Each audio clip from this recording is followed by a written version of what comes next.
Hello student, स्वागत है आपका study with Deepshikha flame of light channel पर। जैसा कि आप सबको पता है, 395 आर्टिकल का जो ये सीरीज चल रहा है, इसमें हम लोग पिछले कक्षा में आर्टिकल 107 106 तक कंप्लीट कर लिए थे। आज की कक्षा में विधायी प्रक्रिया अनुच्छेद 107 से हम पढ़ेंगे और मुझे उम्मीद है कि आपको ये सीरीज अच्छी लग रही होगी और आर्टिकल्स आपको समझ आ रहे होंगे। बीच में कक्षाएं आपकी नहीं चल रही हैं, इसका मुख्य कारण है काम की व्यस्तता। पर मेरा प्रयास यही रहेगा कि हमेशा आपकी कक्षाएं सुचारू रूप से चले और नई नई चीज़ों से हम आपको जानकारी देते रहें। आज की कक्षा की शुरुआत एक सकारात्मक ऊर्जा के साथ। कई जीत बाकी है, कई हार बाकी है, अभी तो जिंदगी का सार बाकी है, यहाँ से चले हैं नई मंजिल के लिए, यह तो एक पन्ना था, अभी तो पूरी किताब बाकी है, अभी तो पूरी किताब बाकी है। तो शुरू करते हैं आज की कक्षा और चलते हैं। आज का विषय वस्तु जो है विधायी प्रक्रिया।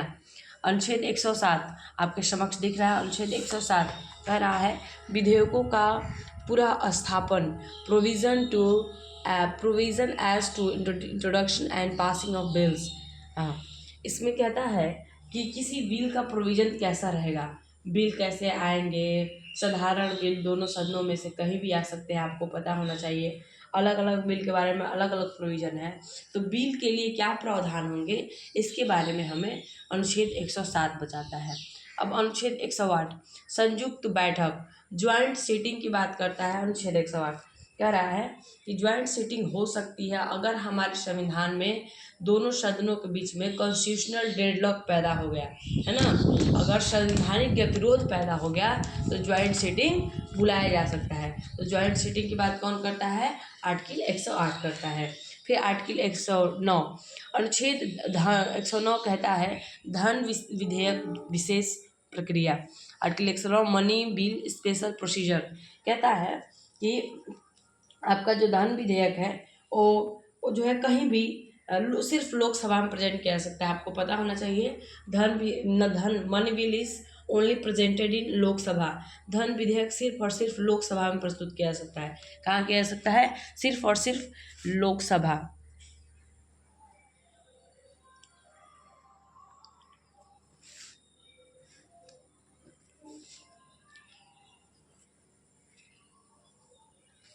धन विधेयक कहाँ प्रस्तुत किया जाता है?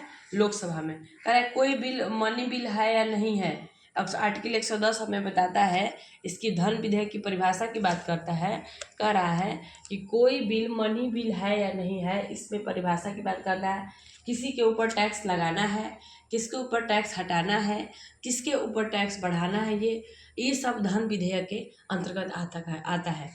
आर्टिकल 111 बिल्कुल आप कंफ्यूज नहीं होंगे, एग्जाम पॉइंट ऑफ व्यू से बहुत इंपॉर्टेंट है ये आर्टिकल्स। आर्टिकल 111 विधेयकों पर अनुमति, एसेस to bill when of bill has been passed by the houses of the parliament. कहता है कि विधेयक राष्ट्रपति की अनुमति के बाद कानून बन जाता है ना। कोई भी विधेयक राष्ट्रपति की अनुमति के बाद क्या बन जाता है? कानून बन जाता है। अभी महिला आरक्षण बिल पर क्या बिल आया, फिर क्या बनेगा, तो कैसे बनेगा? जब राष्ट्रपति किसी विधेयक पर अपनी अनुमति दे सकता है, नहीं दे सकता है, या उसे वीटो पावर कहेंगे, है ना। मान लीजिए कोई बिल गया राष्ट्रपति के पास, राष्ट्रपति को पसंद आया तब तो अनुमति दे दिया, वो कानून बन गया। लेकिन अगर राष्ट्रपति को नहीं पसंद आया तो उसने उसको क्या किया? लौटा दिया। उसके पास ये वीटो पावर है, लौटाने की जो शक्ति है उसे वीटो पावर कहते हैं। उसके थ्रू वो जो है लौटा सकता है और उस पर पुनः विचार कर सकता है। राष्ट्रपति किसी विधेयक पर अनुमति दे सकता है ना। उसे पावर उसे नहीं दे सकता है, उसे कहते हैं वीटो पावर। धन विधेयक और संविधान संशोधनों को नहीं लौटाया जा सकता है, बाकी को विचार करने के लिए लौटाया जा सकता है। आपसे पूछ सकता है कि क्या धन विधेयक को और संवैधानिक संशोधन को भी लौटाया जा सकता है, तो आप बताएंगे कि नहीं, धन विधेयक और संवैधानिक संशोधन को नहीं लौटाया जा सकता है। बाकी और जो है और विधेयकों को लौटाया जा सकता है, उस पर पुनः विचार किया जा सकता है। आर्टिकल 112 जो है वार्षिक वित्तीय विवरण, एनुअल फाइनेंशियल स्टेटमेंट, है ना। वित्तीय बजट की बात करता है। हमारे संविधान में बजट शब्द का प्रयोग नहीं किया गया है, उसकी जगह पर क्या जिक्र किया गया है? वार्षिक वित्तीय विवरण। देश में पहला बिल कौन कौन पेश किया था बताइए? जेम्स विल्सन ने किया था। आप कमेंट बॉक्स में लिख के बताएंगे कि देश का पहला बिल कौन पेश किया था, तो जेम्स विल्सन ने किया था। 1 अप्रैल 31 मार्च एक वर्ष का लेखा जोखा शामिल होता है ना। 1 अप्रैल 31 मार्च को पूरा एक साल में क्या कहाँ खर्चा हुआ, क्या आगे होना है, टोटल जो है आपको लेखा जोखा प्रस्तुत करती है सरकार, अपने काम का डिटेलिंग करती है। आर्टिकल 113 प्राकलन के संबंध में प्रक्रिया।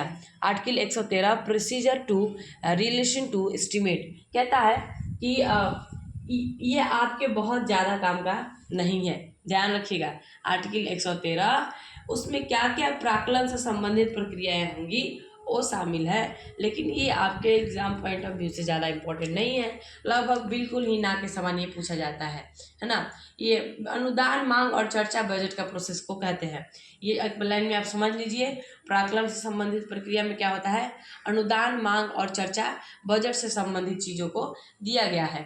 आर्टिकल 114 विनियोग विधेयक। आर्टिकल 114 एप्रोप्रिएशन बिल कहता है कि आज ये जानते हैं कि जब हमारे कंट्री में CFI भारत में संचित निधि से जब पैसा निकाला जाता है तो उससे पैसा निकालने के लिए एप्रोप्रिएशन बिल प्राप्त होता है ना।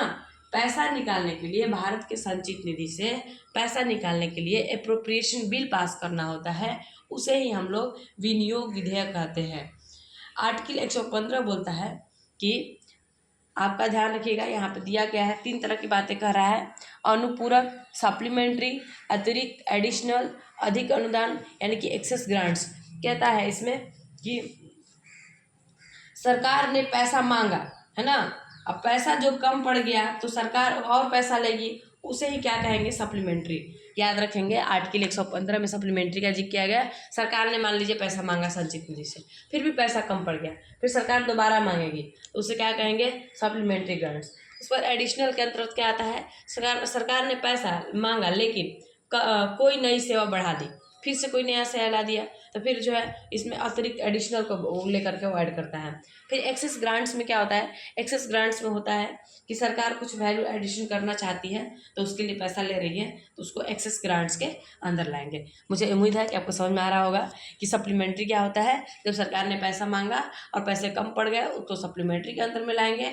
एडिशनल में क्या होता है कि सरकार ने क्या किया, सरकार ने पैसा मांगा लेकिन कोई नई सेवा बढ़ा दी। और एक्सेस ग्रांट्स में होता है सरकार कुछ वैल्यू एडिशन करना चाहती है। ये सीरीज ख़त्म होगा, मैं चाहती हूँ उसको ख़त्म करके क्लास 9th और 10th को जल्दी से जल्दी मैं कंटेंट ले आऊँ।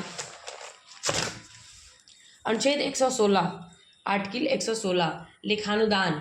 आर्टिकल 116 किससे संबंधित है, लेखानुदान संबंधित है। वोट ऑन अकाउंट ये कहता है कि पहले बजट फरवरी के अंतिम सप्ताह में पेश होता था, लेकिन अब जो है बजट पहले सप्ताह में पेश होता है।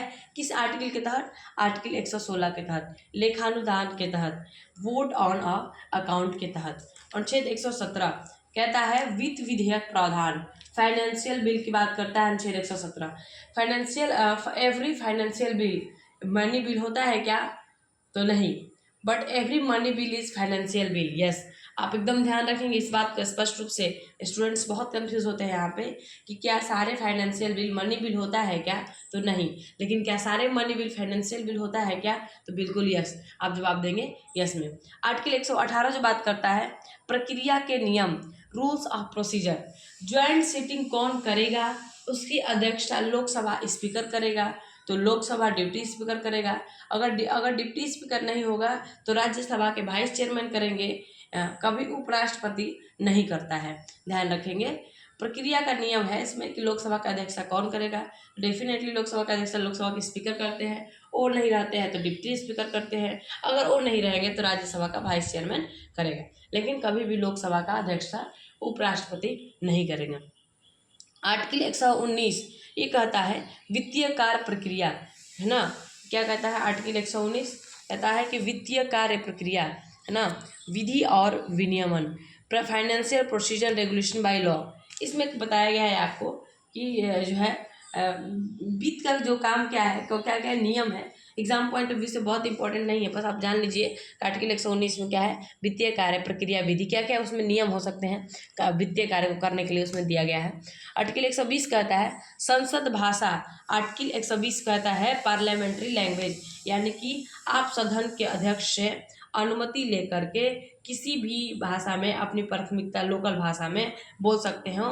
फर्स्ट सेकंड थर्ड किसी भी लैंग्वेज में आप बोल सकते हैं, आपको पूरा अधिकार है। आपको जो भी मदर टंग है आप उस भाषा में बोल सकते हैं और अपनी बातों को रख सकते हैं। कुल मिला के आज जो है हम लोग आर्टिकल 132 तक पढ़ लिए और वो दिन दूर नहीं है जब हम लोग 395 आर्टिकल की सीरीज को कंप्लीट करेंगे और उसके बाद ही हम कक्षा 9th और 10th के सिविक्स की कक्षाएं सुचारू रूप से डेली चलाएंगे। और मुझे उम्मीद है कि आप लोग पढ़ेंगे और उस कक्षा का आनंद लेंगे और डेली पढ़िए। और क्षमा प्रार्थी हूँ इस बात के लिए कि आपका जो कक्षाएं हैं बीच में बाधित हो जा रही हैं, पर हमारा प्रयास रहेगा कि अब ऐसा ना हो और खूब स्वस्थ रहें, मस्त रहें, खूब पढ़ें। जय संविधान, जय भारत।